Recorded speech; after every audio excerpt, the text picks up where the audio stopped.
डायरेक्टमधून indirect करताना जे वेगवेगळे नियम आहेत त्यापैकी पहिला नियम जो आहे तो आहे change in reporting verbs and conjunctions. ते आपण वाक्यांच्या उदाहरणांवरून आणखीन स्पष्टपणे पाहूया. तर पहिलं वाक्य आपण घेतोय ते आहे Ganesh says I am a writer. हे वाक्य साधे वाक्य किंवा नॉर्मल स्टेटमेंट या प्रकारचं वाक्य आहे जे आपल्या टेबलमध्ये सगळ्यात वर क्रमांक 1 ला दिलेल्या वाक्यांच्या प्रकारात दिसतंय. हे वाक्य आता इनडायरेक्ट करताना आपण त्यात रिपोर्टिंग वर्ब्स मध्ये कसा बदल करतोय ते पाहूया. या Ganesh says I am a writer वाक्याचे सेज हे रिपोर्टिंग वर्ब आहे. जेव्हा सेज असं रिपोर्टिंग वर्ब असतं तेव्हा इनडायरेक्ट स्पीचमध्ये सुद्धा सेज हेच रिपोर्टिंग वर्ब वापरतात आणि वाक्य अशा प्रकारे होतं Ganesh says that he is a writer. दुसरं वाक्य आपण पाहूया.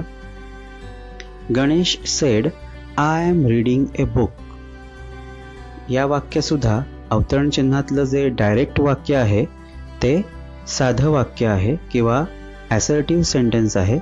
त्यामुळे रिपोर्टिंग वर्ब हे सेड असेल तर सेडच राहणार आहे. जे आपल्याला मधल्या कॉलममध्ये रिपोर्टिंग वर्ब सेड असेल तर सेड राहतं हे दिसतंय त्याप्रमाणे सेड. आणि कंजंक्शन म्हणून आपण मगाच्या वाक्याप्रमाणेच या वाक्यातही दॅट वापरणार आहोत. Ganesh said that he was reading a book असं आपण इनडायरेक्ट त्याचं करणार आहोत. तिसरं वाक्य आपण पाहूया. Ganesh said to Kartik I am reading a book.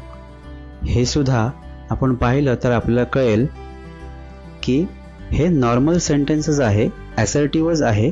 फक्त याच्यामध्ये सेड टू असं रिपोर्टिंग वर्ब डायरेक्ट स्पीचमध्ये आहे. ते इनडायरेक्ट करताना आपण टोल्ड करणार आहोत आणि कंजंक्शन नेहमीप्रमाणे दॅटच वापरणार आहोत.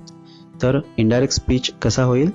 Ganesh told Kartik that he was reading a book. याच्यात आपण सेड टू च्या ऐवजी टोल्ड हे जो नियम सांगतोय त्याप्रमाणे आपण केलेलं आहे. आता चौथं वाक्य पाहूया. Ganesh said to Kartik read the book. कार्तिकला सजेस्ट करतोय, त्याला सुचवतोय की हे पुस्तक वाच. म्हणून डायरेक्ट स्पीचमधलं अवतरण चिन्हातलं जे रीड द बुक हे वाक्य आहे हे इम्परेटिव्ह प्रकारातलं वाक्य आहे आणि त्याचं इनडायरेक्ट करताना टू या रिपोर्टिंग व्हर्बचं सजेस्टेड करणार आहोत. आणि दॅटच्या ऐवजी आत्ता मात्र इथे फक्त आपण टू हे प्रिपोजिशन वापरणार आहोत. म्हणून उत्तर आपलं कसं होईल. Ganesh suggested Kartik to read the book. अशा प्रकारे आपण उत्तर लिहिणार आहोत. पुढील वाक्य पाहूया. Ganesh said to Kartik who is reading the book. आता इथे प्रश्न विचारलेला दिसतोय. अवतरण चिन्हामध्ये प्रश्न आहे आणि तो प्रश्न सुद्धा WH प्रकारातला आहे. त्यामुळे सेडच्या ऐवजी किंवा सेड टूच्या ऐवजी आपण इथे आस्क्ड असा शब्द वापरणार आहोत किंवा असं रिपोर्टिंग वर्ब वापरणार आहोत. आणि जो आतमध्ये प्रश्न आहे त्याचं रूपांतर आपण कशा प्रकारे करतोय ते पहा. तर आपण WH शब्द हा स्मॉल करून लिहिणार आहोत, म्हणजे त्याचा W स्मॉल करून लिहिणार आहोत. कोणत्याही प्रकारचं कंजंक्शन इथे आपण वापरणार नाही आहोत, म्हणजे दॅट आपण वापरणार नाही आहोत. कारण हा प्रश्न आहे आणि प्रश्नाचं इनडायरेक्ट करताना आपण दॅट वापरत नाही किंवा नियमामध्ये दॅट कंजंक्शन म्हणून वापरला जात नाही. त्याचप्रमाणे जो प्रश्न असतो त्याचा WH सोडून राहिलेला जो भाग आहे तो आपण भूतकाळामध्ये लिहिणार असतो आणि त्याची रचना आपण साध्या वाक्यात करत असतो. त्यामुळे उत्तर आपलं कसं होईल. Ganesh asked Kartik who was reading the book आणि फुल स्टॉप. पुढचं आपलं वाक्य आहे क्रमांक 6चं. Ganesh said what a wonderful book it is. आता हे वाक्य उद्गारवाचक वाक्य आहे किंवा उद्गारार्थी वाक्य आहे. यामध्ये what a wonderful book it is याचा आपण जसं एक्सक्लेमेटरीचं ॲसर्टिव्ह करतो तसं आधी आपल्याला मनातल्या मनात करून घ्यावं लागतं आणि मग त्याला साध्या वाक्याची ट्रीटमेंट द्यावी लागते. म्हणजे पहिल्या नॉर्मल स्टेटमेंट सारखीच आपल्याला मग त्याची रूपांतर करावी लागतात. फक्त इथे सेडच्या ऐवजी रिपोर्टिंग व्हर्ब म्हणून एक्सलेम्ड हा शब्द आपण वापरत असतो किंवा अशा प्रकारचं रिपोर्टिंग व्हर्ब वापरत असतो जेव्हा आपण एक्सक्लेमेटरी वाक्याचं इनडायरेक्ट करत असतो. त्यामुळे आपलं उत्तर कसं होईल? Ganesh exclaimed that it was a wonderful book. आपलं 7वं वाक्य आहे Ganesh said to Kartik wish you a happy journey.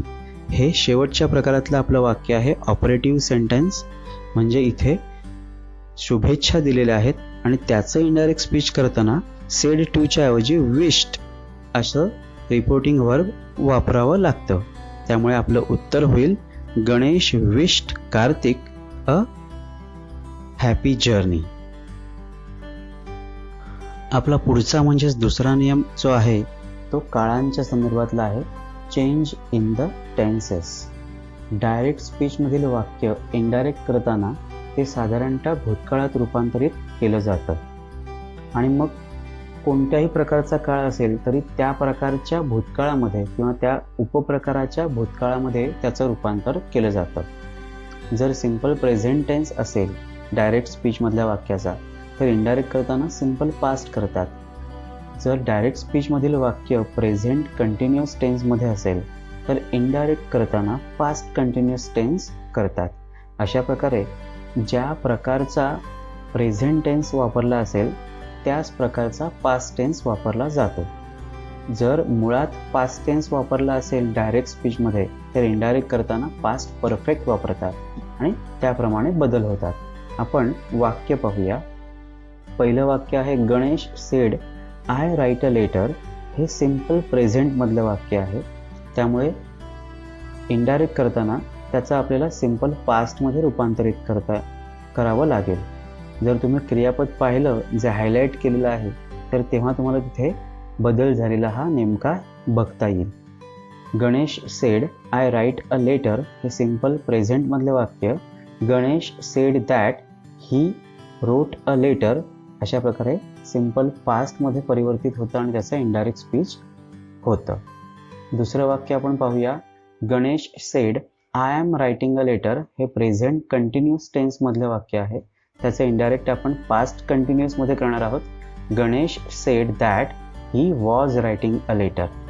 तिसरं वाक्य आपण पाहूया. Ganesh said I have written a letter हे प्रेझेंट परफेक्टमधलं वाक्य आहे. त्याचं इनडायरेक्ट करताना आपण पास्ट परफेक्ट करणार आहोत. Ganesh said that he had written a letter. चौथं वाक्य आपलं आहे प्रेझेंट परफेक्ट कंटिन्युअस टेन्समधलं. Ganesh said I have been writing a letter. त्याचं इनडायरेक्ट आपण पास्ट परफेक्ट कंटिन्युअसमध्ये करणार आहोत.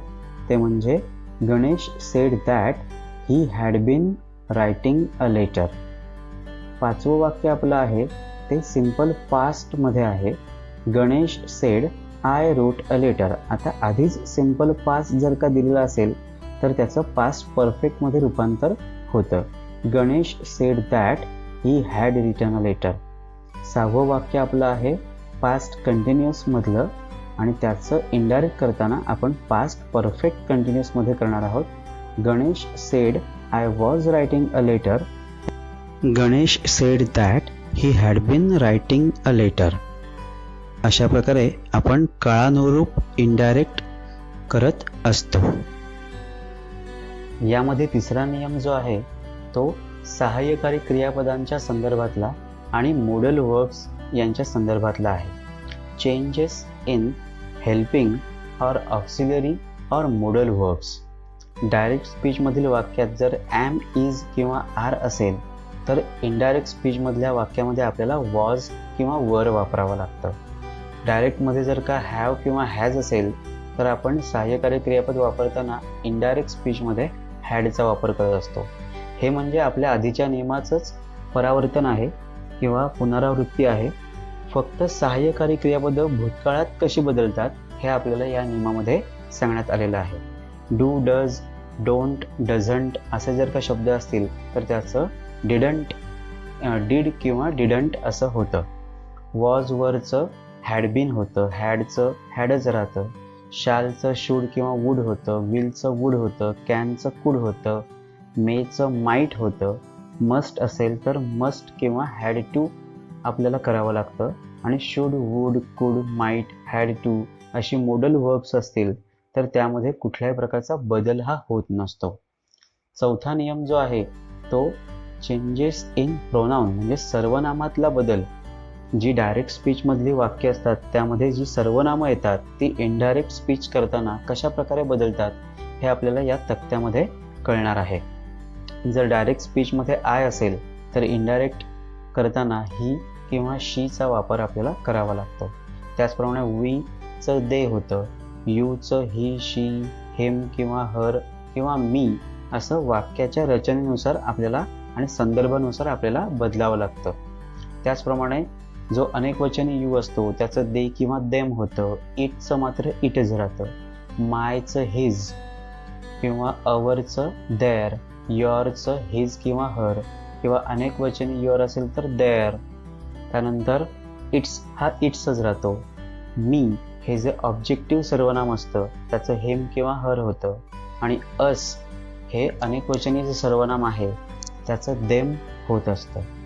त्याचप्रमाणे पाचवा जो नियम आहे तो ॲडव्हर्बियल जी वापरतो किंवा सर्वनामं जी वापरतो ती रूपांतरित करून हे आपल्याला खालच्या तक्त्यावरून कळतं.